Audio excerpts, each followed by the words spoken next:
7:16. We'll top out at 69 today. Mitchell Olson is Skyping with us. Tosh, did you just pick your nose on camera there? No, I was like, it was Oh, by wait, my. you're not- Like, Sorry. And then she ate it. I saw her eat it. Yeah. no, I just had like it's by my nose. I didn't pick my nose. Okay. Good thing Well, she's recording it so we can go back and watch it later. Oh, please. watch her pick it and Yeah. eat it. She liked Pick it and lick it. I wish you could hear my eyes roll because. Yeah. Protein. She's wanting protein. Yeah. They're so Okay. terrible. So, was it before the finale you posted it? The story of your voting out? Yep. And then I don't know. I thought I had a rather genius idea that old Mark Burnett couldn't fix, apparently. But okay, so tell the story of you getting booted from Survivor. Okay, so let's see. So I'll be brief. On our way to Tribal Council, we had a plan to vote for Keith, the chef, and because we kind of had a bit of an alliance started already. And on the way there, Colby, who ended up being the runner-up for the end of the show, and Tina, who ended up being the winner, both asked me to vote for Amber, and I said no. And then we talked about it, and they said, well, what about Jerry? And I just kind of said, I feel comfortable voting for Keith. Let's just stick with the plan. And so then, we continued our walk. That walk to Tribal Council was like 3 or 4 hours. And and so we get there, and I don't know if I've ever told you this, but maybe I have, but they seat you in Tribal Council in a way where the producers know who's getting voted off, or at least they think they do. I don't think they do that as much anymore, though. The No, new I don't season think they didn't. do. Yeah. I think you're Why right. Why would they have done that in the first place, though? I don't know, because we figured it out pretty quickly. You're closest to the door. You're gone. Right. But yeah, there was all kinds of funny things we would do. Like on the way to Tribal Council, we would say things to each other like, Marilyn, how do you spell your name again? But so anyway, we had a plan, and Tribal Council happened, and I still felt comfortable because Tasha and we've talked about the fact that Tribal Council lasts sometimes 4 hours, and so there's a lot of discussion that happens before you vote. And so you would think that you would have a pretty good idea of where people are headed, or at least leaning, before that vote even happens. But it still felt very firm that we were going to be voting for Keith.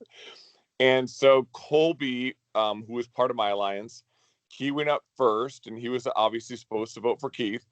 And then I was next, and I went and I voted for Keith, and I held up the parchment paper, and I said why.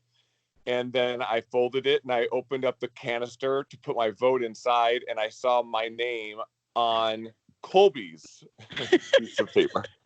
And he was the only one who had voted. Yes. Okay, so But you thought you were all voting for Keith, so you were like, yes. Right. So I was just like completely shocked and stunned, and I stood there for a while, and I went back to I should have taken his vote out and crossed it off and written Tina. So I went back and I told Jerry that he had voted for me, and she was like, no, there's no way. And I'm like, I saw it. Like, I actually saw it with my own eyes. And so she was like, well, then we'll vote for him next time. So anyway, it came down to a tie vote between me and Keith. And it's funny because when I did post this, I don't know if you read all the comments, but Keith Keith chimed in. Yeah. Oh, really? What do you say? He was like, do you remember how long we had to sit there while they tried to figure out how to break a tie? And they had to call.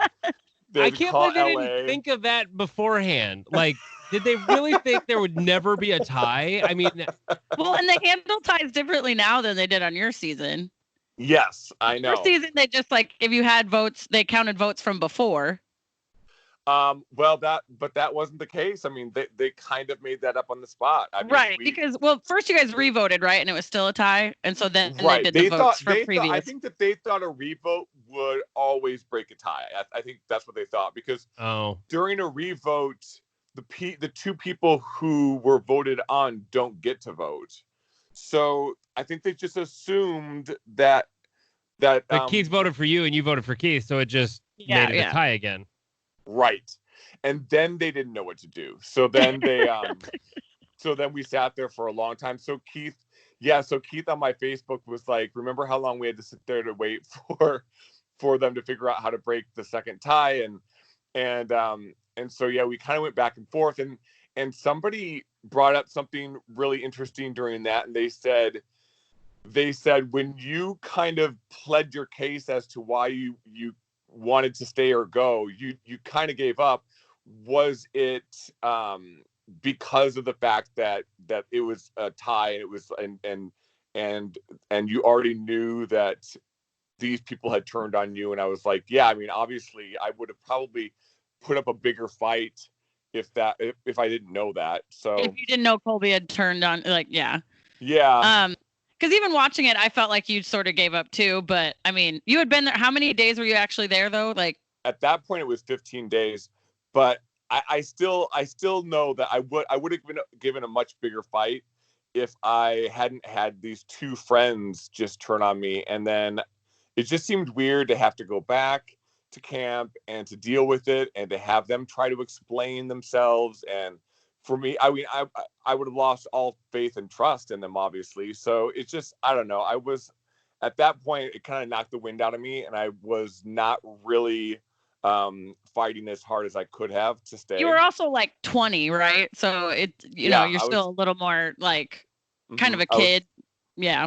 I was 21. Amber and I were the two youngest on the show. So yeah, I put way too much. The moral of that story is Mark Burnett then said, shoot, right. He saw it. So they take the votes out after everybody votes. That's like the punchline of the story that I think is hilarious. Yeah. So then they fly me to this camp that we all stayed at after we got voted off.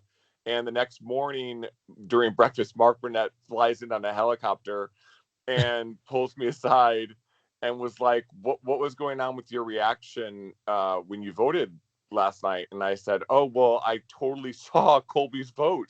Like in the canister, when I opened it up, I saw his vote.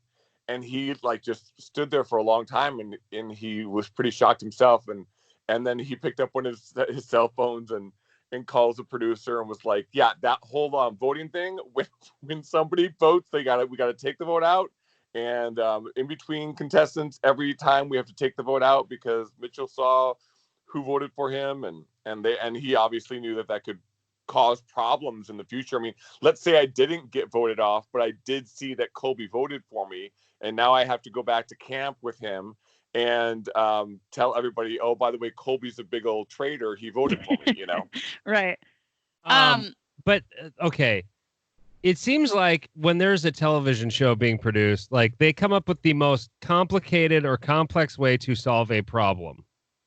Like, for instance, we're going to take the vote out every time someone votes in between. Don't. Why not have a box with a slot that no one can see into? I know. And I do think there were a couple of seasons where they used the slot, but keep in mind, there's literally a half hour in between each of those votes. Really? What? God, yeah. Why? I know, it's brutal. So like, I'm way too impatient for that. There's so much time. It wouldn't even faze you, really. I mean, I'm surprised that they didn't do it sooner. Each individual vote, there's a half hour in between. So it takes just to reset cameras, to reset lights, to reset everything. It takes forever. Dumb. I know. Oh my God. Okay. It's 7:26. We have to take a break. 5 seconds cash is coming up. It's starting over $20 today. Hang on.